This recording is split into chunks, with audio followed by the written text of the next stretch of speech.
Hello everyone, I'm Barry Vanover and welcome to the Ask Barry V Show. We have a special edition for you today. This week we've been conducting a Program Director's Apprentice training, and this is where we take 10 program directors in from all over the country and they kind of do on-the-job training here at our National Training Center for Premier Martial Arts. So they've been doing intensives, 8-10 hours a day, memorizing scripts, doing role playing, studying their marketing, getting ready to go back, implement our program manager systems, and have a real impact financially and supportively on their martial arts school. So let's do this, guys. Let's start with you down at the end of the table. Let's go around and simply look at the camera, introduce yourself, and tell them where you're from. Matt Rose from Knoxville, Tennessee. Caitlin Fuselier from Knoxville, Tennessee. Cass Sigmund from Charleston, South Carolina. Tabitha Trujillo from Brownsville, Texas. John Robinson from Richmond, Kentucky. Austin Postuma from Abilene, Texas. Jay Cox from Abilene, Texas. And Tim Arsaga from Denver, Colorado. All right, guys, so let's do this. Let's ask a question that you've been thinking about that will help you go back and be the best program director you can. Okay, so Matt, let's start with you.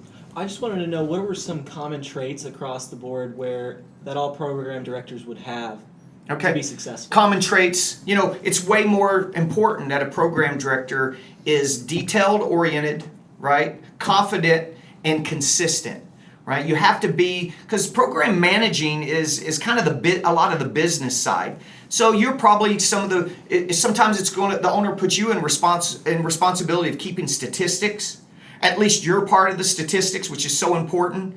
You're 50% of the gross revenue of a martial arts school you're responsible for. So that's a big responsibility. So detail oriented, the type of person that pays attention to details, understand that everything that's successful in the small details, you're always on time, punctual, you have the foresight to think ahead. You bring ideas to the owner instead of the owner constantly telling you how to do something or what to do. So detail oriented, being confident. Confident and asking for money, confident that you're a leader in the school. You can't have confidence and run a program director's office and program manager's office. It's just not possible. You can't run a business without the confidence in the systems and confidence in yourself. And then consistency, which means being the same awesome manager every single day, right? Same awesome intros, same awesome closes, upgrade conferences. So being consistent, not having these highs and lows. 1 month you do great, 1 month you don't. 1 month you concentrate on intros, but you fail at your upgrade goal. The next month you flip it, right? So try to be consistent across the board. It's so much more important that you're that way than how great a martial artist that a person is. Because to be a good program director, you're only teaching the very, very basic front kick, side kick, blocking, in the intro. But it's more important you're a good people person, great personality, outgoing, great communicator, because your job is to motivate as you educate these people. Your job in the intro is to turn that child or adult into a martial artist with confidence and technique right in front of their parents' eyes. Okay? So those are some traits that I look for.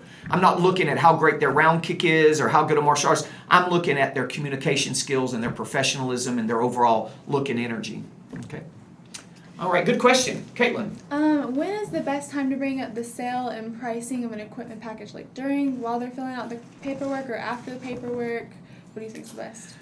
Equipment package sale. 100% of the people that sign up or upgrade to a higher level training program should buy an equipment package.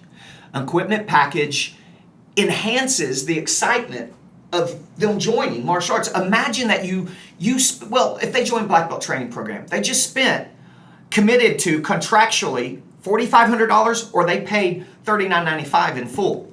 And some even more, some schools even more, right? Those numbers are in my mind. So they're spending $4,000 or $5,000, okay? But they walk out of the school with nothing in their hand. Or they join a basic program and they spend $1,500 to $2,000 on a year basic program and they walk out with a gi. That's it. Equipment enhances the overall experience and helps defeat buyer's remorse. Buyer's remorse is someone buys something and then they get home and they're like, man, I don't know if that was a good decision. I think I'll call them and cancel.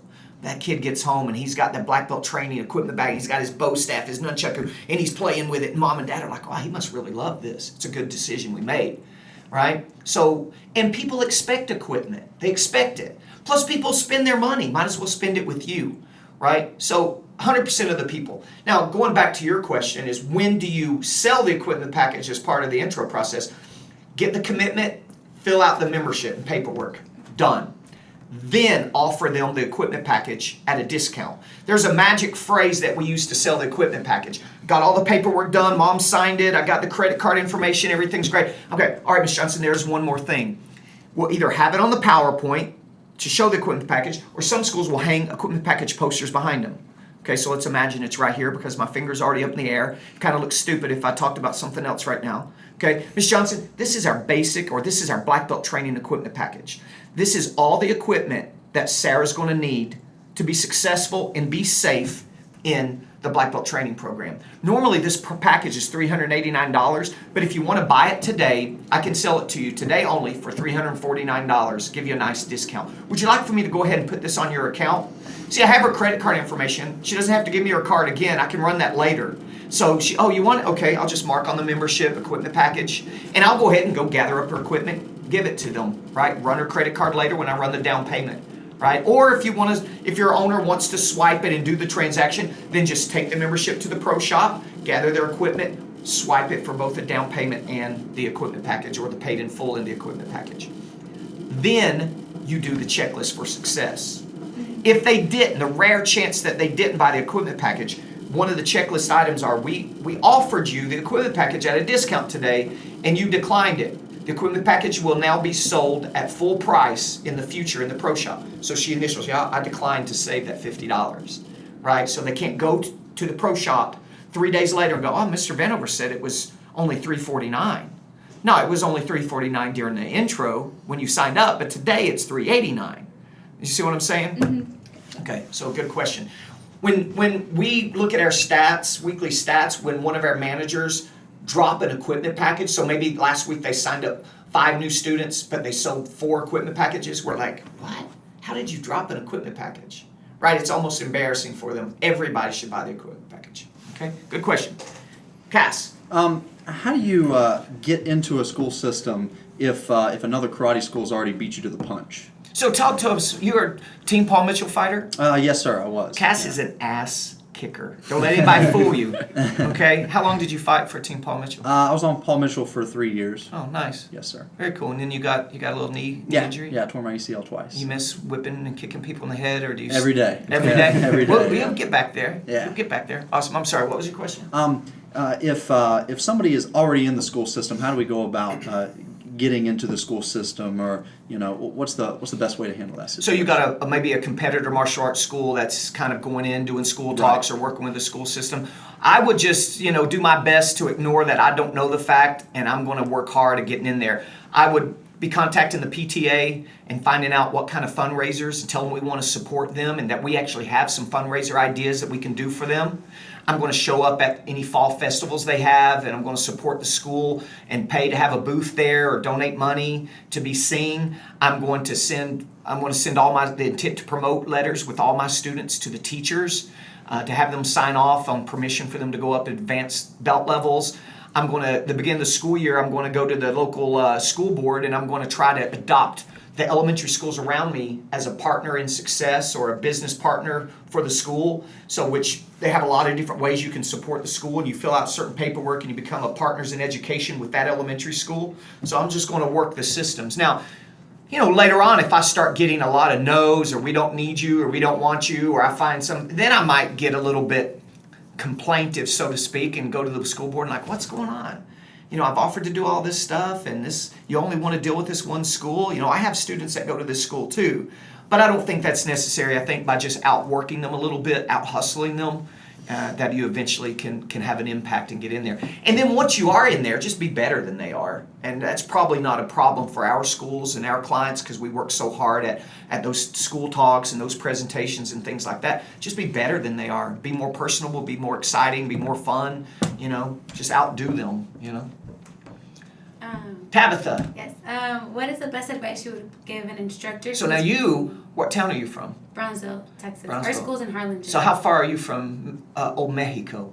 Oh, like 10 minutes away. 10 minutes? Yeah. So what, do you know that TV show where the people would come over to work in America and go back, and then there was a mass murderer killing all the people, and they had to go back over into Mexico? Was that your guys' town?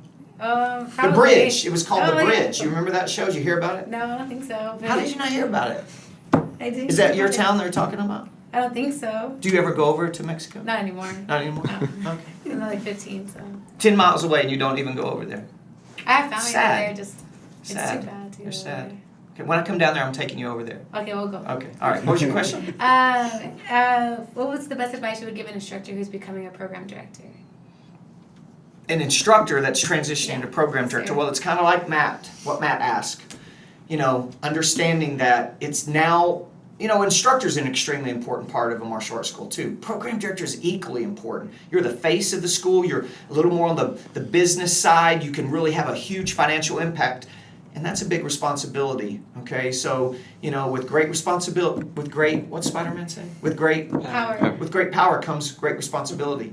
So, same concept, I guess, So, knowing that you have to be on your game, detailed, oriented. You got. In the staff meeting today, I was recording for the owners. I talked about, for program directors' tip was embracing the phone. We work so hard at getting those leads coming through the website. We work so hard at getting social media leads and working promotional booths and getting leads, but yet those leads just lay there sometimes, and nobody wants to get on the phone and make a phone call. So you got to be willing to be that kind of person, to crush it and know, hey, look, this phone, I'm going to use it to my advantage, and I'm not going to let the fact that somebody may tell me no keep me from doing something. So you got to kind of have that mentality. You got to be ultra professional. And you got to be a little more responsible, I guess. Instructor, you got to be responsible too, but it's just different. You got to be a business person, and more importantly, you got to understand that you can't go back to being an instructor part of the day and then try to program part of the day. Only a few people can pull that off, and those are usually S1X managers. So, program directing. A program director should be doing the following every night, guys. You get there prime time. During the day, you're marketing, you're doing your statistics, you may even be cleaning, you're going out, setting out rack card routes, you're answering people's social media messages and all that. You're on the phone setting appointments for intros or upgrade conferences. Prime time hits, you're in that uniform, you should be doing L1s intros, L2 intros, upgrade conferences, on the phone setting more appointments, sending out good job cards, all of those types of things. Okay? Thank you. I don't even know if I answered your question, but I'm going to imagine that I did. You did. Okay? Thank you. All right. John? Barry, what do you find is the most difficult objection to overcome when signing up a new student, and how do you overcome that objection? The most difficult objection to overcome is I have to speak to my wife, or I have to speak to my husband, because now you're trying to overcome a possible objection from somebody that's not even in the room. So that's the tough one. So immediately I'm like, I totally understand. And at Premier Martial Arts, we support and want families to make good decisions. We are a family martial arts school. I've set aside this time to sign you guys up. I'm extremely slammed this week. I've still got an extra 15 minutes with you guys. Do you have a cell phone with you? Why don't I step out of the room and you call your husband and you guys discuss this, okay? Then I'll go out, right? Hopefully she can call him. Or if she goes, no, he's not available right now. Then I'm even going to try. Remember, every time somebody doesn't sign up and they walk out of your door, 50% chance you never see him again. At least 50% chance you never see him again. Okay?